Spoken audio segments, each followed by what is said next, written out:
The History of the World podcast, written and presented by Chris Hasler.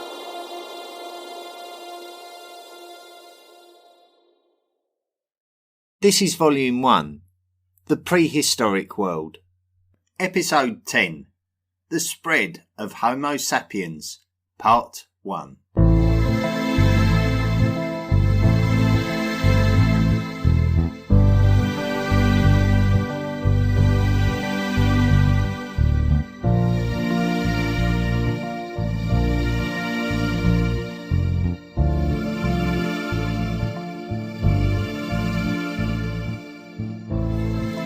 Previously on the History of the World podcast, we have followed the journey of Homo sapiens evolution from its origin as an ape-like animal to the modern human being. We have watched the technological developments and the advance in intelligence that has led to our ability to think about and plan projects to enable us to have the superior skills and tools needed to survive in the ever-changing climate.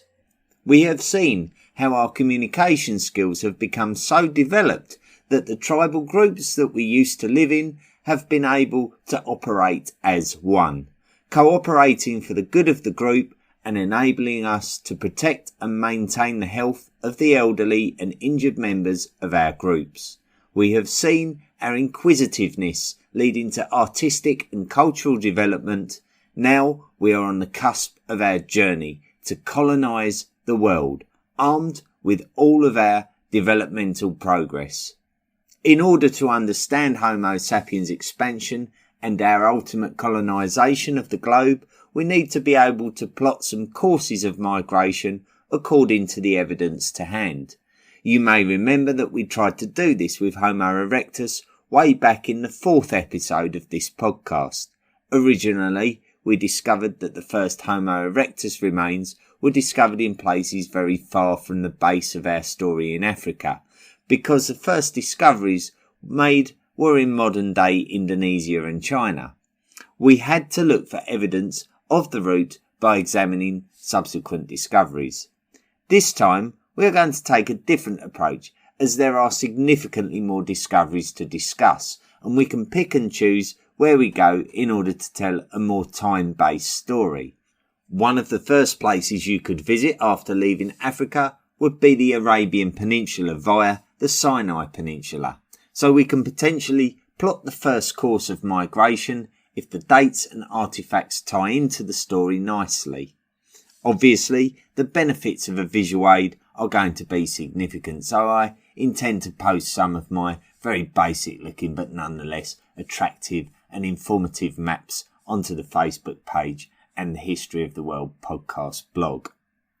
The mainstream recent thought relating to an out of Africa theory suggests that the wave of migration out of the African continent would have happened around 120,000 to 70,000 years ago.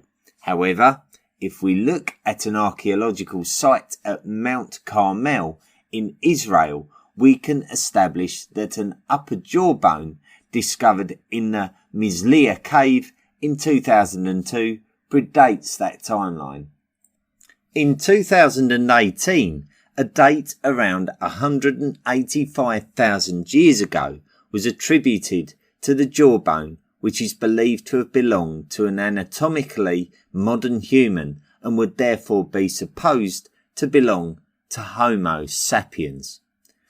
What I believe that we have to remember is that the emergence of early modern Homo sapiens anywhere in the world has been pushed back, so we shouldn't be too surprised if this date has been offered. We also have this annoying desire to make everything sound so definite when categorising hominin fossils. We want to say that this fossil belongs to Homo sapiens 100% and Homo sapiens migrated out of Africa on this date 100%. The reality is that Homo sapiens slowly evolved and would have happily migrated in and out of Africa with no regard for our modern continental labels and names. There would not have been a border control between Africa and Asia. It is likely that archaic versions of Homo sapiens ventured in and out of Africa, and this population that appears to have reached Israel may well have gone back to Africa or simply died out without going any further. We must take an objective and open-minded view of events and not try to pigeonhole them. However, this does represent one of the earliest Homo sapiens migrations out of Africa, and therefore is a significant and interesting discovery. The Arabian Peninsula. So the migration of Homo sapiens was not the result of a prehistoric African convention of individuals who decided to make a deliberate journey of discovery out of Africa. It was natural. It was small populations of humans looking for a patch of land which was full of resource for which they could live a comfortable existence. It was likely also to be many different small populations of humans doing this over a course of many tens of thousands of years. There are a great many sites in Israel and Lebanon, which are two countries that sit side by side on the east bank of the Mediterranean Sea, which offer a lot of clues as to the migratory behaviour and presence of hominins in this area of the world. The last time we mentioned Israel in this podcast series, we were discussing the most iconic Neanderthal discovery at the Kibara cave, which was dated to 60,000 years ago.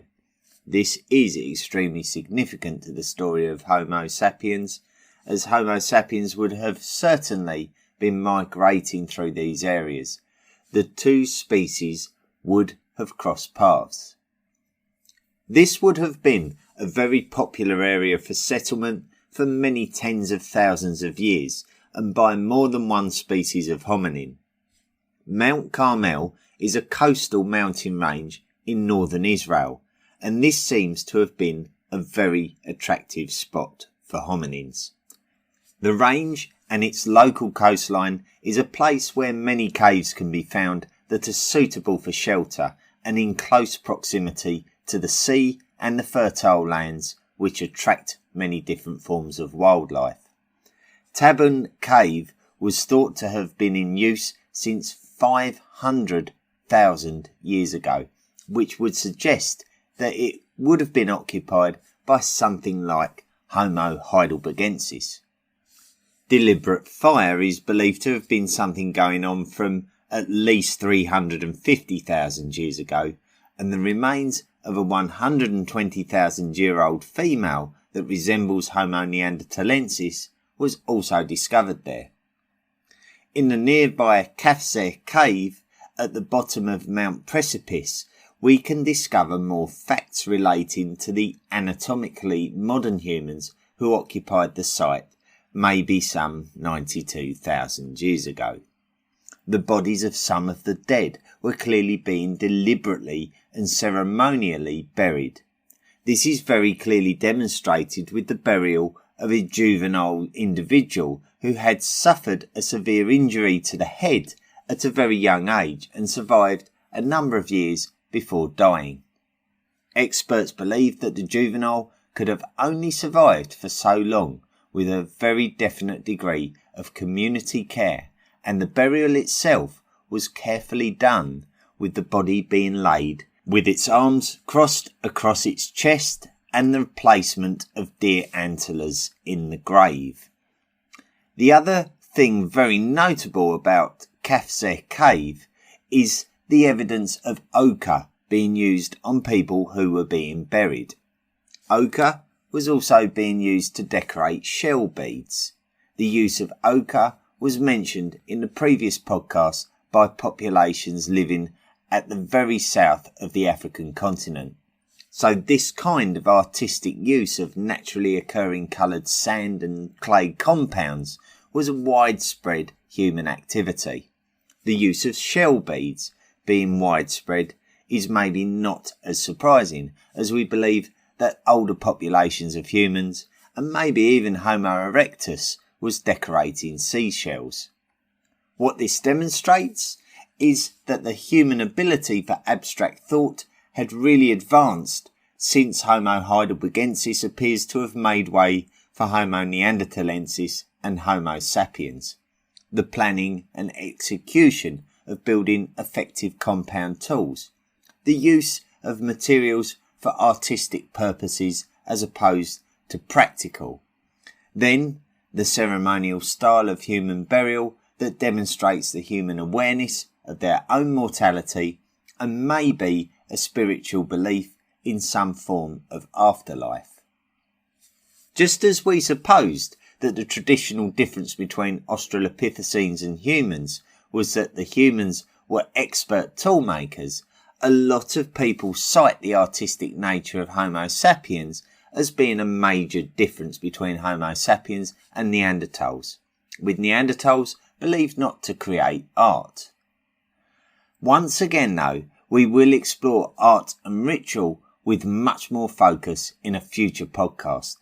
For now, let's concentrate on Homo sapiens' onward journey. Modern humans and Neanderthals. Going back to the observation that I initially made, it is a commonly accepted fact that Homo sapiens and Neanderthals crossed paths as they both lived simultaneously. Many have traditionally referred to it being a case of Neanderthals being in Europe, the Homo sapiens came along and killed them all, and that was the end of that. Science has shown that the reality is that it is a far more complex relationship than that. DNA studies have shown us that all non-African modern humans that are alive today have more in common with Neanderthals than African modern humans do. The most likely reason for this, with all the current evidence to hand, is that those populations of Homo sapiens and Neanderthals who crossed paths in Israel and the surrounding area were interbreeding. If this is true, then our traditional view of ourselves as an advanced species compared to the rough old Neanderthals is a completely pompous modern view. Homo sapiens would have had absolutely no qualms whatsoever about having sex with Neanderthals. Why would a population of intelligent Homo sapiens not breed with a compatible cousin? It makes much more sense than the unnatural urge to inbreed within your own population. We are unsure as to whether Homo sapiens and Neanderthals actually lived side by side in Israel. It could very well be that different populations of each species occupied sites in that area at different times. This doesn't discount the very real possibility of their paths crossing, and if they did, they would have found it quite reasonable to have sex and procreate, if DNA studies are anything to go by. Heading east. Having said all of this, Homo sapiens obviously found it would be easier to initially head eastwards from the Arabian Peninsula than to head into Europe, which was already occupied by Neanderthals. The current fossil record supports this. There isn't much in the fossil record to suggest that this happened much before 60,000 years ago, even though we now possibly believe that Homo sapiens have been regularly visiting and in habitation of the area around Israel, possibly as long ago as 200,000 years. So if Homo sapiens headed east, where exactly did they go? And who did they encounter? Heading east from Arabia, you will initially head in the direction of India and China. Last time we discussed India and China was way back in the Homo erectus and Paleolithic tools podcasts. Madrassian tool cultures thought to be associated with a type of Homo erectus would have been around 1.5 million years previous. And then beyond that lies the wonders of Yanmao man, Peking man and Java man, all believed to have been a form of Homo erectus and all believed to have been in that time frame of 1.5 million years ago, and probably up to 500,000 years ago. However, it has been a long time between the stories of episodes 4 and 5 and the story in this podcast, and things have changed. There are enough widely dispersed fossils to suggest that there were probably pockets of Homo erectus populations still being somewhat nomadic, as were all the human species, we believe, and bumping into other species such as Homo heidelbergensis and later on Homo neanderthalensis and Homo sapiens. And I feel sure that there was a similar level of interbreeding which may explain some of the mysterious fossils that have been found in Ethiopia, for example, dating to the last 1 million years and showing physical traits of both Homo erectus and Homo heidelbergensis. The abundance of fossils in Indonesia that have been discovered show a definite long-term existence of Homo erectus that dates right up until 250,000 years ago at least. But before we get to Indonesia, in the last 60,000 years, it appears very likely that Homo sapiens would have encountered a previously unmentioned type of human that is going to be significant to these particular populations where their legacy still exists to this day. Denisovans. Homo sapiens on their journey west encountered another group of archaic humans who we might have believed were Neanderthals had it not been for the science of DNA analysis. In the Siberian mountains and on the eastern migratory route of Homo sapiens, there is a cave called Denisova Cave. Since the 1980s, 4 distinct fossils have been discovered. However, they are just teeth and digit bones, which are really not a lot to go by. They would have certainly been categorised possibly as Neanderthal. But through DNA analysis, we have determined not only are they a previously unknown species, but that they play a significant role in the current human population of the world. As of this podcast, they are yet to have a confirmed binomial species name, so we can call them Denisovans, as that is the general term to describe them. Through the analysis of DNA, we can suggest that the Denisovans are closely related to Neanderthals and would have likely had the same common ancestor in Homo heidelbergensis. It is believed that Neanderthals and Denisovans diverged from each other after Neanderthals diverged from Homo sapiens. We really cannot say a great deal about the Denisovans and their appearance and lifestyle due to the lack of fossil evidence, but we can be pretty sure that when migrating Homo sapiens stumbled across them, once again they had sex with them. The DNA evidence exists to this very day in some living human populations, just like the Neanderthals. Using DNA analysis, we can further plot the migrations of humans in this manner. So we don't just have the observational evidence of archaeology, but we now have a sequencing code that offers the code cracker some definite insight into our migrations, because we can identify where those living humans with Denisovan DNA in their genetic code have ended up today. Oceania. Oceania. The biggest island in Oceania is the island of Australia. If we look on the map, we will see that Australia is not an easy place to get to. It is right out at sea, and we haven't seen any migration out to such an isolated place in all of this podcast series so far. The only sea crossings that we have had to consider are the Bab el Mandeb crossing of the Red Sea, the Strait of Gibraltar crossing of the Mediterranean Sea, and the crossing of the English Channel to reach Pakefield and Boxgrove on the island of Great Britain. In each of these cases, we have relied upon an ice age glaciation absorbing the water of the oceans into the polar ice caps and reducing the sea levels to make crossings easier. Great Britain would have certainly been connected by a land bridge to continental Europe, and the crossings at Bab el Mandeb and the Strait of Gibraltar would have been doable, maybe with a little bit of swimming, rafting or drifting. Crossing to Australia is a different prospect altogether.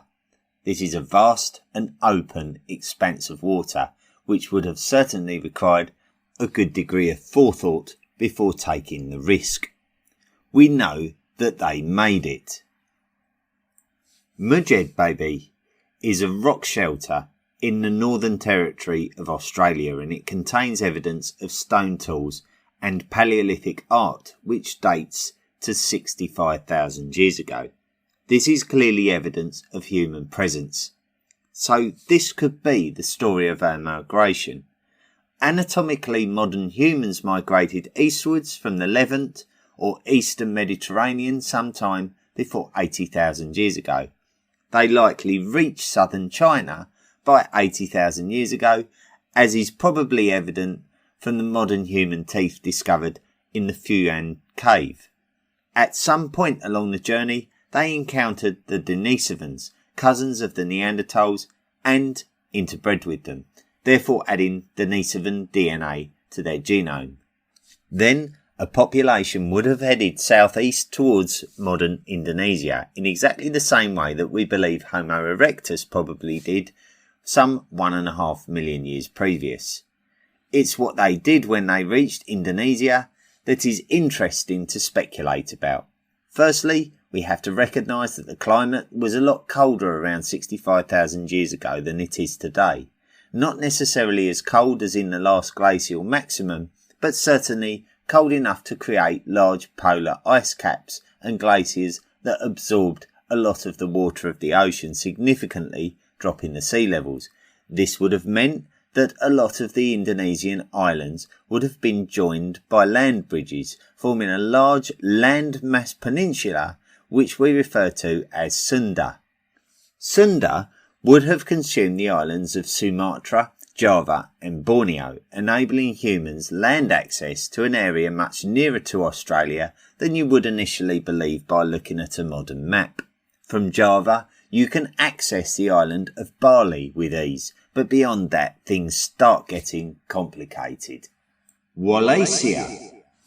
The complicated area is a biogeographical area called Wallacea. The area is made up of islands which are predominantly part of modern-day Indonesia, with exceptions. This is part of the journey, which is an absolute quiz for paleoanthropologists trying to work out how humans migrated from Asia to Oceania over 65,000 years ago. We know the sea levels were higher, but the sheer fact that Wallacea is a biogeographical area is very significant here. Wallacea is named after an English naturalist called Alfred Russel Wallace, who was actually born in the Welsh village of Llanbaddock in Monmouthshire in 1823. As a child and eventually as a young adult, Wallace's family struggled to make ends meet, and as such he lived in many different areas of England and Wales and struggled to settle down anywhere for any length of time. Wallace was clearly quite academic, and eventually he would find his interest was in the outdoor world, where he initially started collecting and studying insects. Wallace would initially explore South America, looking for different species in a bid to find evolutionary patterns from the end of the 1840s and into the 1850s. This is something that Charles Darwin had done in the 1830s on his HMS Beagle voyages. Wallace would then explore the East Indies, which is pretty much modern Malaysia, Indonesia and the Philippines, which is the area that our current podcast has led us to also. Wallace recognised that the animals that inhabited islands that are now known to be part of Sunda were a lot different to those to the east. This would lead him to announce a zoological boundary called the Wallace Line, where animals to the west would be Asiatic in origin and animals to the east would be distinct. This demonstrates that if animals could not migrate across to Wallacea, the name given to the islands west of the Wallace Line, then human migration to this area must have involved some form of sea travel. The other side of Wallacea, you reach what is known as the Lydekker Line, which is a similar biogeographical boundary named after another English naturalist called Richard Lydekker, born in 1849. Once you cross the Lydekker Line, the animals you find are distinct to the Ice Age landmass called Sahul, which linked Australia, New Guinea and Tasmania. So we can expect to find things like marsupials and eucalyptus, which you won't find on the Asiatic side of the Wallace Line. So to put it in simple terms, during the Ice Age, you could travel by land across the landmass of Sunda to modern islands such as Bali and Borneo before hitting the Wallace Line. Then you are faced with a whole load of islands called Wallacea, which you have to cross before reaching the Lydekker Line and the Ice Age landmass of Sahul, modern Australia and New Guinea. Crossing Wallacea. There are two potential routes. One is from Borneo to the Sulu Islands via the island of Sulawesi, but then you are probably faced with a long sea journey like we've not seen before to be able to get to the next islands. We will call this route number 1. The other, which we will call route number 2, is to go as far as Bali before making short water crossings like we have seen before to Lombok, Sumbawa and then Flores. However, we have to now consider Flores as a very significant island of Wallacea due to a paleoanthropological discovery which we cannot possibly ignore. In 2003, a research team working in the Liangbua cave on the island of Flores made an astonishing discovery. They found a near complete skeleton of an adult female hominin which dates to 80,000 years ago. Now, this would be all well and good if it were a Homo sapiens making its way from Asia across the islands to Australia and ending up at Majebebe rock shelter 65,000 years ago. Our story would be nice and straightforward. The problem is that this adult female is believed to have only stood at 3.5 feet tall. However, with it only being one skeleton, you could say that there is a chance that the female was a deformed or diseased Homo sapiens. However, some of the wrist bones do not show the modern adaptations that can be found in Homo sapiens and Homo neanderthalensis species. They much more resemble the bones of Homo erectus. We have not seen a fully grown hominin of this size since around 2 million years ago in Africa as Homo habilis and in Western Asia as Homo georgicus. So if this is a genuine species of hominin, it is around 6,000 miles and 2 million years out of place. Paleoanthropologists have proposed a new species called Homo floresiensis, and with the dating of other artifacts at Liangbua cave, they suggest that it was alive between 100,000 and 50,000 years ago. Is there a reason why there could be a small hominin living on this remote island? Well, it is not completely out of the question that a species of Homo erectus could have made it to this island many thousands of years previously and settled on the island. The fact that this population became isolated on Flores with limited food resources and limited predation meant that there was an evolutionary advantage to having a smaller size. The smaller hominins would have needed to consume less energy to survive, an obvious advantage. Even if this sounds bizarre, this kind of evolution can be seen in other species of animals that are isolated to islands and are allowed to become smaller by a lack of predators.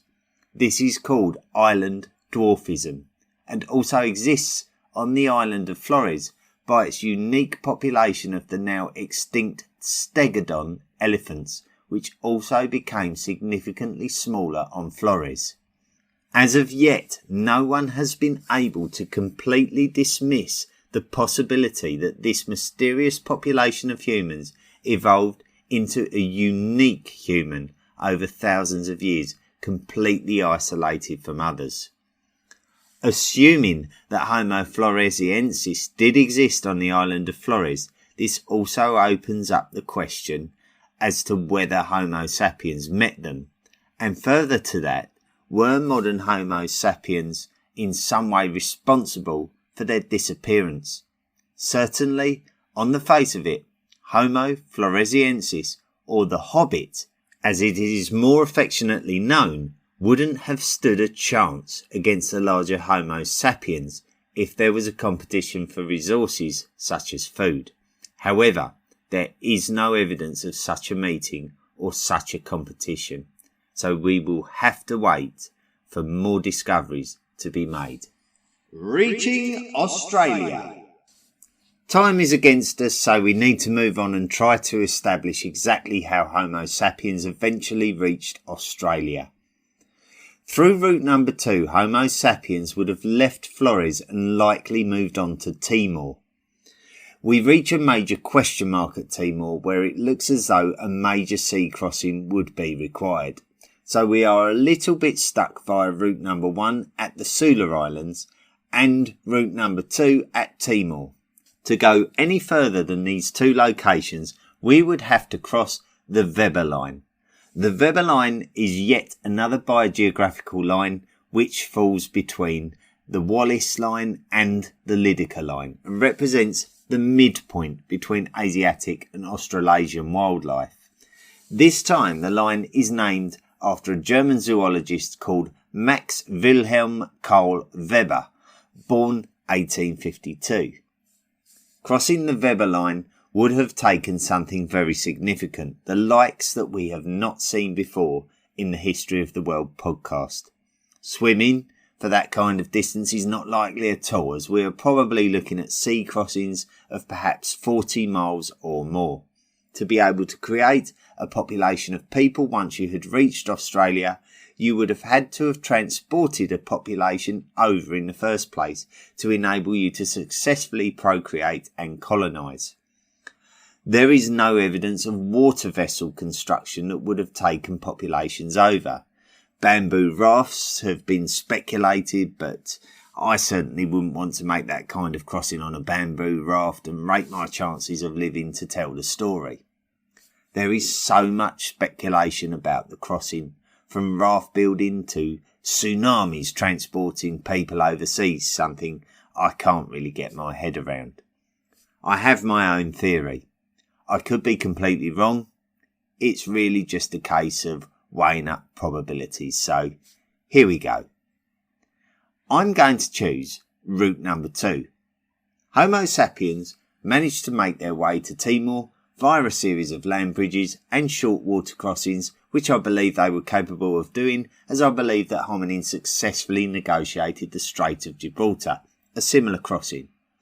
On their way to Timor, they likely encountered Homo floresiensis and outcompeted it, likely causing its extinction. This isn't necessarily by bludgeoning its much smaller cousin to death, but more likely taking all the food resources for themselves and pushing Homo floresiensis out of the ecosystem. Once successfully on the island of Timor, Homo sapiens had to negotiate the 250-mile crossing to Australia. However, this crossing of the Timor Sea has quite a shallow seabed, around 200 metres deep, and even though the sea levels may have only dropped by 120 metres maximum during the last glacial maximum, there would have surely been more land mass exposed by any water level drop, and the more the drop, the more land exposed and the shorter the crossings. The Australian coastline would have extended by anything up to 50 and 100 miles further into the Timor Sea, and there would have been a substantial amount of islands exposed in between Timor and the extended Australian coastline. So to look at a 250-mile crossing would be ignorant of the difference in the geography of the area at the time. Islands in the Timor Sea would have been visible. I do not believe humans would have set off without any visible destination. If humans were successfully procreating on Timor, then the population would have been getting larger and the resources would have been getting scarcer. Therefore, in what I would guess to be a somewhat tribal society, the more successful tribes would get their hands on the resources, while the less successful face starvation or moving on. This would provide the motivation to look towards these distant and dangerous islands. I wouldn't put it past the tribes to plant seeds of there being a spiritual calling, something along the lines of the people who successfully reach that island in the distance can expect eternal peace or something. To make the journey, it is not unreasonable for us to go back over the discoveries we have made during this podcast series about the human ability to work wood using stone tools that we know have been excavated on Flores for this period. Humans very likely had the knowledge of the creation of adhesives using tree tar to help construct wooden rafts, which may have been capable of carrying multiple passengers either by paddling or drifting across the sea to the nearest island. Bear in mind that there would have been over 30 generations of family every 1,000 years, so there may well have been many failed attempts before a success. The reason why there is no evidence of rafts would be that once at the destination where resources may be plentiful, the only use for the raft would be to burn it. I could have got this story completely wrong, but it is my story based on probabilities and in the absence of any other widely accepted scientific explanation. Settling Australia. Well, this podcast has already gone on a lot longer than originally intended, but the human migratory story into Australia is by far the most mysterious and interesting. What happened when humans reached Australia? Well, they remained somewhat isolated and continued their evolution quite independently. The site at Margebebe in the Northern Territory shows evidence of stone tools and advanced stoneworking, alongside the use of ochre and evidence of early artwork. Humans spread around the whole of the Australian island fairly quickly, as archaeological sites exist in the far reaches of the southwest and southeast of the island, dating to at least 40,000 years ago. At Lake Mungo in New South Wales, there appears to be a complex cremation and burial practices that involves the body being covered with ochre, but this body is thought to be no more than 25,000 years old. These people would have been the forefathers of modern Aboriginal Australians, who still have a very strong cultural identity in Australia to this very day. Next time we'll be looking at the story of how humans occupied Japan for the first time and crossed into the Americas. We'll also find out what happened when Homo sapiens went into Europe, where the Neanderthals were already alive.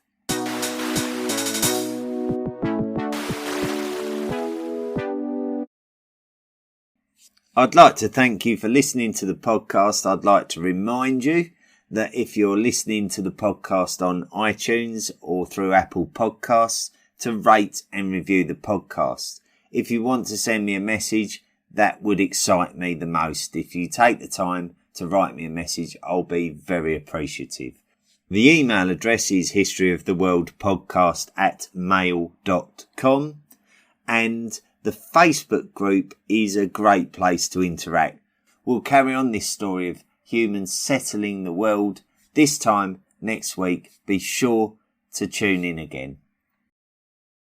The History of the World podcast, written and presented by Chris Hasler.